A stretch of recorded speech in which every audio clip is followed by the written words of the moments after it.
Begampur railway স্টেশনে পৌঁছে ticket নিয়ে আমরা সেকেন্ড ট্রেনে ডানকুনি গেলাম। ডানকুনি থেকে আবার লোকাল ধরে শিয়ালদায় পৌঁছালাম। আবার শিয়ালদা থেকে ক্যানিং লোকাল ধরে আমরা ডিরেক্ট ক্যানিংয়ে পৌঁছে গেলাম। ক্যানিং স্টেশনে অতিরিক্ত ভিড় ছিল সব সুন্দরবন দেখার জন্য, অনেক পর্যটক। এবার ট্রাভেল এজেন্টের সাথে আমাদের আগেই বুকিং ছিল, সো আমরা এবার নৌকায় উঠলাম। দেখুন কত সুন্দর একটা ভিউ, আপনাদের দেখে কেমন লাগছে একটু জানাবেন। সুন্দরবন একটা প্রাকৃতিক জিনিস, খুব সুন্দর। মাঝপথে একটা পার্ক পড়েছিল, পার্কটার নাম জানি না, কিন্তু খুবই সুন্দর। আবার নৌকায় উঠে এবার আমরা গেলাম দক্ষিণ রায় ফার্ম হাউসে। কত সুন্দর ভিউ দেখুন, মৃদু বাতাসের হাওয়া, খুবই সুন্দর, খুবই ভালো লাগছিল। এই রুমটা আমরা বুক করেছিলাম। দেখুন রুমের ভিতরটা কি সুন্দর, কেমন লাগছে বন্ধু একটু জানান, কমেন্টে বলবেন। এখানে একটা রাত থাকার পর আবার সকালে বেরিয়ে পড়লাম। আবার নৌকায় উঠে পড়লাম। একটু রোদ ছিল, গরম হচ্ছিল, কিন্তু খুব ভালো লাগছিল।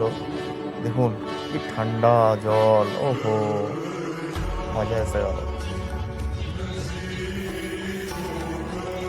আবার ঘোরাঘুরি করে এই জায়গাটা আমার খুব ভয় লাগছিল, যদি একটু পা পিছলে যায় ব্যাস খবর আছে। কিন্তু আপনারা কোনো সময় এলে খুব সাবধানে আসবেন। আমাকে সব থেকে এই ভিউটা ভালো লেগেছে, একটি ঘোলা জল, একটু পরিষ্কার জল, একে অপরে কিন্তু মিশছে না। ভিউটা খুবই সুন্দর, আপনাদের দেখলে মন জুড়িয়ে যাবে। এবার আমরা পৌঁছে গেলাম দোবাঙ্কি ক্যাম্প। এই ক্যাম্পে শুনেছি অনেক কিছু দেখা যায়, দেখা যাক কি কি দেখতে পাই, চলুন। এই তো একটা হরিণ দেখা গেল, বাহ কি সুন্দর লাগছে, দারুণ দারুণ। এই কচ্ছপটাকে দেখে আমার বন্ধু আবার বলছে রাশিয়ান কচ্ছপ। তারপর দেখলাম বাঘ মামা আমাদের দেখে দৌড়াচ্ছে, বাহ। তারপর আর একটা সুন্দর পার্কে গিয়েছিলাম, পার্কটার নাম জানি না, কিন্তু খুব সুন্দর, কিন্তু খুব গরমও হচ্ছিল। কি বলবো, আমার বন্ধু ঘেমে নিয়ে যাচ্ছে। তারপর দেখি চড়ায় কুমির কাকু ঘোরাঘুরি করছে, তার গার্লফ্রেন্ডকে খোঁজাখুঁজি করছে।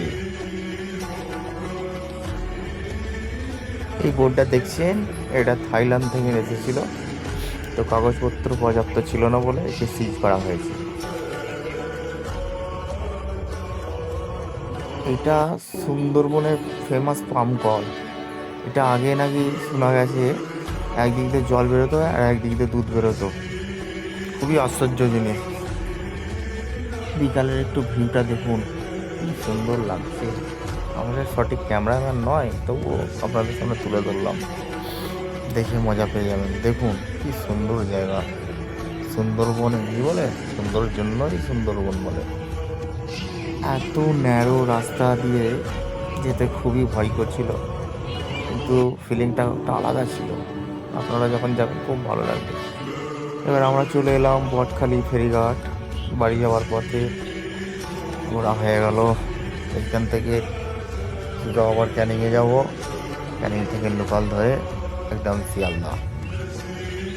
সো বন্ধুরা, ভিডিওটা কেমন লাগলো একটু জানাবেন। খুবই কষ্ট করে শ্যুট করেছি, কেমন কি লাগলো বলবেন। সুন্দরবন আসুন, ঘুরে যান, খুবই ভালো লাগবে। বাই বাই, আবার দেখা হবে। ব্লগটা যদি ভালো লাগে একটু লাইক শেয়ার করবেন। এই প্রথম এত বড় একটা ব্লগ আমরা ছাড়লাম। থ্যাংক ইউ দেখার জন্য।